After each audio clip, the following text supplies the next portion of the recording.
It is another exciting edition of Humboldt All-Axess. It is March Madness, and it's going to make you mad, for the good, for the bad. Ask Coach Bento-Jackson, ask Coach DJ Broome. Plus, we're going to be well-rounded, not just basketball. We are going to hit the waters. Crew getting ready down in Natomas this weekend. And, of course, finally talking some softball. And we're going to go to our freshman pitching sensation. And don't forget, the Humboldt auction, get signed up. It is right around the corner.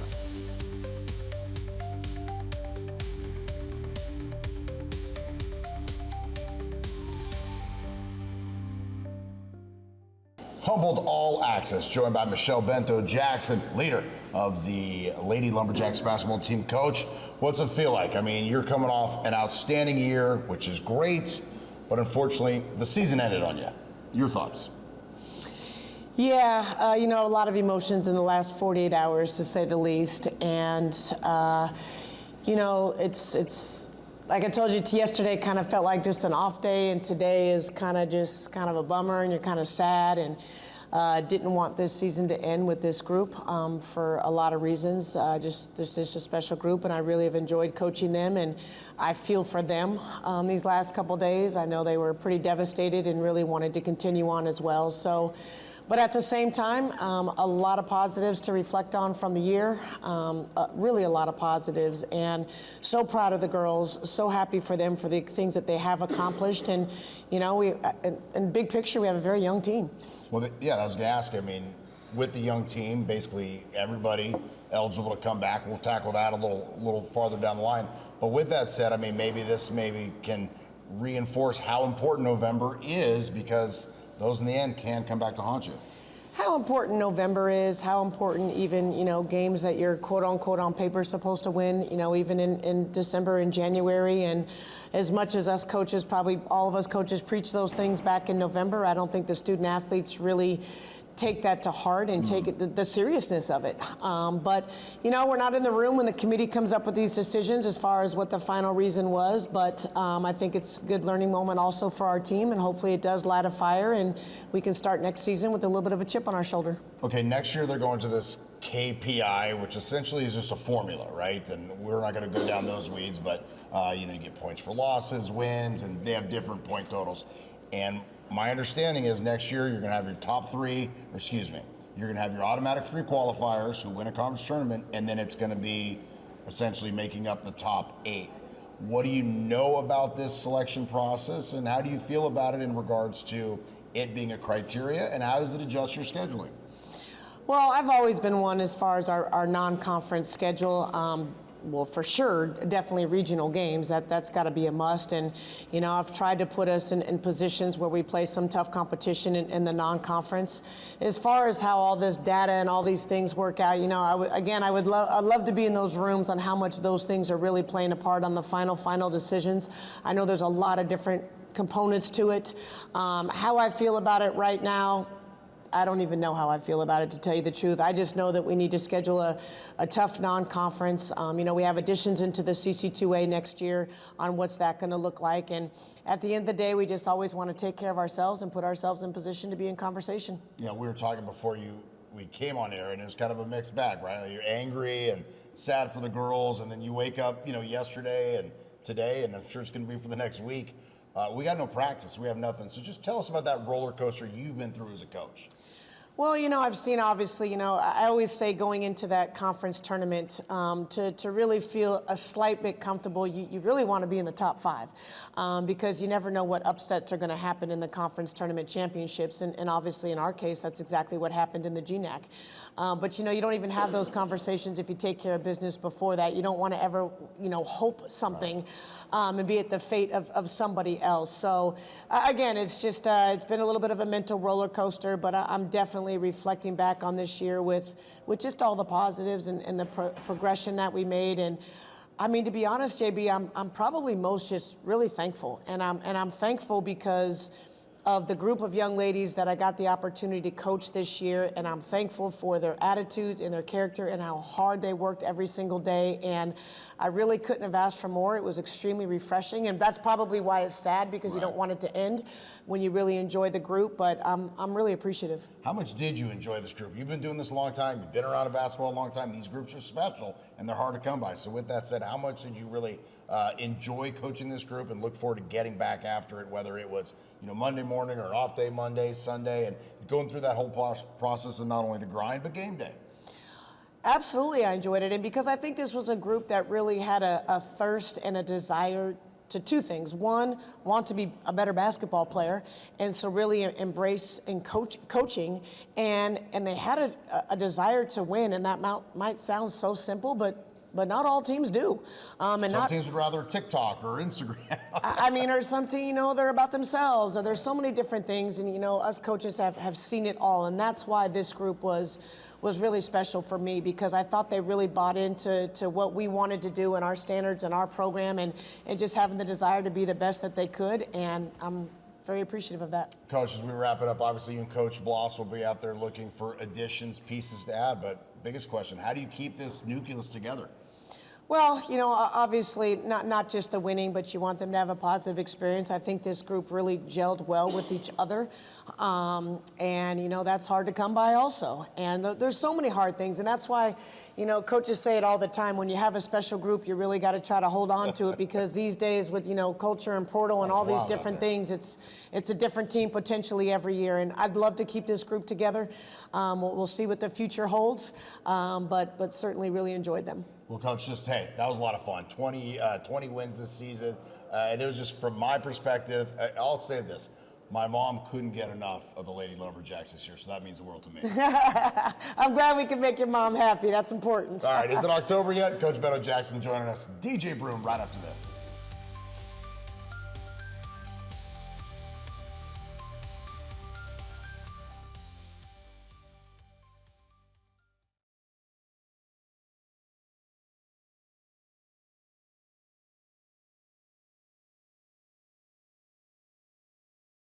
Oh, pleasure to be joined by DJ Broome, head coach of the Lumberjacks. Coach, we just talked to Coach Bento-Jackson, and it's wild, right? I mean, here she's on the disappointment of not making the tournament. On the flip side, you're in. How does it feel? Feels great. Obviously, that's the goal and kind of standard you want to be set for the program. And we talked a lot about that as these guys came in, being a goal. So to accomplish it in year one with this group is incredible. And hopefully we got a lot of basketball left. Yeah, I love the standard for you. I don't know if you know, but we hadn't been in 10 years. Obviously, as a player, it was the standard for you. You were an assistant for Coach Kinder. Great to see Coach Kinder cheering you on Friday night against Dominguez Hills. And, it feels great, I guess, for the Lumberjack faithful, and appreciative that you've got us back in the tournament. Yeah, no, it's big time. And I think the alumni this year, all the text and people you didn't know because they're way older or younger. And then obviously your group of guys that have been around the whole time with KB and Scotty and Ethan and Alan and Minnie and TB and Spurl, all those guys that have made games and had constant communication. It's been big time. So hopefully they're feeling proud and accomplished too, because it takes a village, but we love this place, and that'll always be the expectation. How does it feel different as a coach opposed to a player? The good and the bad. You feel like, it's funny, you're the head coach, but you feel like you have less control once you get out there. I can't rebound, I can't guard anyone, I can't do it. And at times you feel like you process things and understand them more and care more, which probably Woody and Kinder can relate to. But yeah, I think it's more difficult. I think as a player, you're on such good teams with good players that you just expected to play in the regional year in and year out, and it was just like games on the schedule. And then as you transition into the coaching world, you realize how difficult that is to achieve. I've been coaching a long time and fortunate enough to have gone back-to-back years with a year at Montana last year. But yeah, it's a lot harder than it seemed when I was playing. Yeah, I think probably a lot of us right here took it for granted, and then to see it back here, I was okay. That's nice. And I wish I would have had a film where I think about memories, and when Dominguez Hills came up short, I just remember you were kind of right in front of me, and you almost looked down, and you almost gave like double fist bumps. You were stoked, Coach. It's just nice from my perspective. See a guy who's passionate and loves it and gets excited like the players do. Yeah, Stevens had hit a bunch of mid-range jumpers. It felt like towards the end of the second half and going into overtime. So, I mean, you feel like that shot's in slow motion. You're playing back the missed free throws. Obviously, we had the big play over the top to Shaq for him to score. So, just a lot going on. And then Brandon's charge was a huge play. But yeah, I haven't been more excited to see a ball come up short in my short coaching career. Well, that's the good news. Bad news is you've got Cal State East Bay. They are 30-0. I will say this, Coach. You've played teams back-to-back twice this year, and it's gone well. Ask Chico and San Marcos. You're going to get a back-to-back against East Bay. They saw a team coming off, well, playing for a third straight day and traveling, and now they're going to have a Lumberjack team that's had a week to rest, and with it being a 7:30 tip-off, I guess daylight savings time, but hopefully the big fella's fueled up properly as well. Yeah, no, Shaq's in a good spot. To me, he was the best player in the tournament this weekend, which is great to see him playing great basketball. And I don't even look at it as bad news. I think it's an opportunity. You go and you get the big dogs first, and maybe that next game feels a little lighter as you're more comfortable, and you're not playing someone that's 30-0. So you're going home. It's kind of storybook. Year one, we're gonna play in the NCAA tournament. 5 minutes from my mom's house and have a bunch of support. So we'd play Duke if we had to. Yeah, it's a home game basically for you. Castro Valley, literally right down the street. What kind of fan base are you gonna have? People that are going to be wearing the green and gold of DJ Broome. Yeah, I think we'll have good support. Obviously, KJ's from down there. Stevie's not far. We got some Bay Area kids. So I expect to have a good showing and a competitive fan group that makes some noise in our favor. So it's nice to have multiple days to prepare for them and get ready to go. And just a big-time experience for these guys. I don't even think they really understand what they're going to step into or what it looks like. But we'll get down there early and kind of let them get their feet wet and go from there. You kind of called your shot a couple weeks out before the conference tournament saying, hey, things set up well. We're getting an opening round matchup against somebody we can handle. We know we like our chances against Dominguez Hills. You did that well. I'm going to try to put my DJ Broome hat on, and I see Dominguez Hills you've already beaten. You did lose to Anchorage, but that was a different team, maybe 3 teams ago. Northwest Nazarenes on the other side, you've already knocked them off. So, it's not crazy to think the Lumberjacks, if they can't get past that first round, they could do some damage. Yeah, and that's been our approach the whole year. Like I said, it's about us, and if we're playing good basketball, if we're in the right headspace, if we're being good teammates and got good juice, we're hard to beat. So yeah, I think you empty the tank on Friday, and if you get past that game, you're going to play a really good team in the next round in Anchorage or Dominguez Hills. And like you said, Alaska was so long ago that I'm sure that'll feel different for them. And then Dominguez, you just put the gloves on and get ready to scrap it out again. But yeah, our plan is to go down there and win and compete. That'll always be the case. And again, you're just excited for the opportunity. Final question. How is the NCAA tournament different than the CC2A tournament? It's just more at stake. You can lose in the CC2A tournament and know you're still getting in or have a chance to get in. This one, it's really win or go home, So guys' careers are on the line, guys' seasons are on the line. In today's world, this is the last opportunity for the group because, there's not a lot of people out there with a 100% retainment rate of guys. Between the portal and graduation, it's tough. Yeah. So, it's going to be a different looking group next year. That's the reality of what we have today, and we'll keep as much as we can and hit the ground running. But I'm excited for this week and what's to come. Coach, appreciate it. Keep up the good work, and go Jacks. Appreciate you. Back after these messages.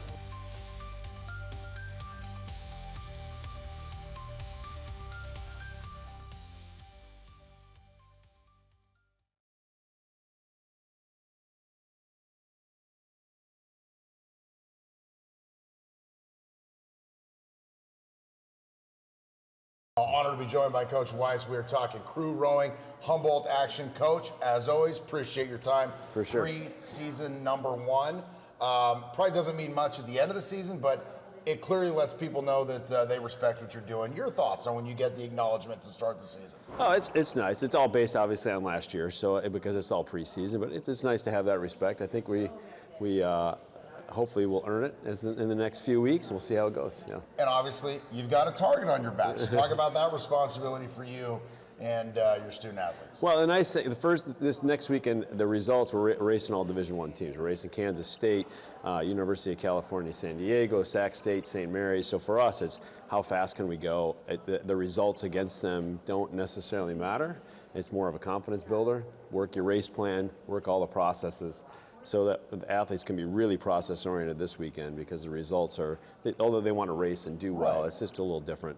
And then the second week we go race Western Washington and Seattle Pacific, and that one's going to mean a little bit more. Familiar faces. Yes. GNAC action. GNAC action, yeah. Okay, we'll talk about that step up in competition and how to take advantage of that, and see probably competition that will be as good as you see all season. Yeah, so part of it is just, can you run your plan? Can you keep your brain about you? And in an 8 or a 4, it's all about, are they unified? Are they working together as a unit? And on race day, nerves are high, and so can they channel those nerves and still kind of remain a unit and not do things outside the boat. Is there a common mistake teams make when they do get behind, or maybe try to push a little too hard? Yeah, I think about it, you panic, right? So when you panic, you tense up.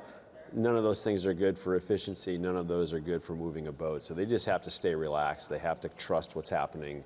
Again, build the plan that we've been doing, and that's hard when your nerves are up, and especially if something bad happens. You gotta learn how to deal with that. Well, I saw some of the highlights from Media Day the other day. You've got a lot of members to the squad as well. Talk about integrating those new faces, and what advice you would ask your seniors or your elder statesmen to give their fellow teammates that that they probably don't have to hear from coach, but is explaining them, this is how we do things. Yeah, the seniors have been fantastic. Ellie Walters is probably Ellie Walters, Gianna Bogatsky, she's our cox, and those guys are both in the varsity 8, and Gabby Griffin. Those three together have just created a culture within the team, starting from the fall time. Week after week, day after day, they're constantly communicating with their team, and they're doing a brilliant job of just saying, this is what we do, this is how we do it, from loading the trailer, which doesn't seem like a big deal, but there's a lot of stuff in moving equipment, getting all of that organized, and then how do we act on the water, how do we act off the water? They've really been pushing all of that. So. And tell us just when's the wake up call? Is it team breakfast? I mean, I travel with the team on the road, so I see how basketball does it. Take us through a race day, if you don't mind, from the alarm clock to when you're done. Well, everything starts early. We race in the morning. You guys practice like 5 in the morning. There's no prime time, so we get to sleep in, actually, because I think the first race goes off at 8:30 on Saturday. The fans don't want to be there. So we get up, breakfast at the hotel, get over. We usually get there 45 minutes to an hour before we race. Spend 15-20 minutes on shore, kind of making sure the equipment, everything's ready. And then they do a quick warm-up on shore, and then they spend 45 minutes on the water warming up. Okay. So it's a pretty long warm-up. It's an aerobic event, so they got to be ready, warmed up fully before they say go. All right, and then with you're down in Natomas, so how much does the weather play in, or is there you assume it's Sac, so maybe hopefully be high 70s, low 80s, no wind. But if there is wind, things of that nature. How does that affect things? Yeah, wind and heat are the hardest things. Okay. Wind first, just because it can make the water rough. It makes it just harder to balance the boats. It's harder to deal with. Not impossible. They're used to dealing with wind. It's windy on Humboldt Bay, so they're used to that. It's actually usually less. The water's usually nicer in Sacramento than it is what we have in practice many days. I would assume so, yeah. And then the other part is just heat. They're not used to 80 degrees, so they just have to stay hydrated. And again, it's early, so it's usually not that hot. But we'll have an afternoon session, and we'll have to kind of monitor what the temperatures are going to be. I would assume weight matters big time in something like this. You're out there for 45 minutes. What's like the water bottle or like snack situation or trying to stay hydrated at the same time too? I mean, when I think of dragsters have little tanks because they don't want to carry around that fuel. Are we talking about just a non-issue here, or is that something that? Oh, they eat. The rowers eat a lot, and they'll bring out snacks. They're hydrated. They do all those things. They put a lot of calories. Yeah, so they're not afraid to eat, and they bring all that. They're used to eating during, so they'll have snacks during. They'll have snacks right afterwards. All that stuff from a recovery standpoint for your next event. Really important to start that as soon as you get done. Coach, you've had a lot of success in the postseason. What advice would you give Coach Broome and the Lumberjacks heading down to the regional tournament this weekend? Just, I guess, walking that fine line of it is different, but not getting away from what got you there. That's most of it. Your emotions are going to be high. Use those to your advantage. They can mess you up. So just breathe, play your game, and stay with the process that you've worked on. Coach, See where it takes you. Good luck this weekend. Thank you, And appreciate remind it. us again, when are you guys finally at home? We're home March 28th, Saturday, March Right 28th. around the corner. Yep, a few weeks away. And Drew's bringing the coffee. Coach, appreciate it. You bet. Thank you. Back after this.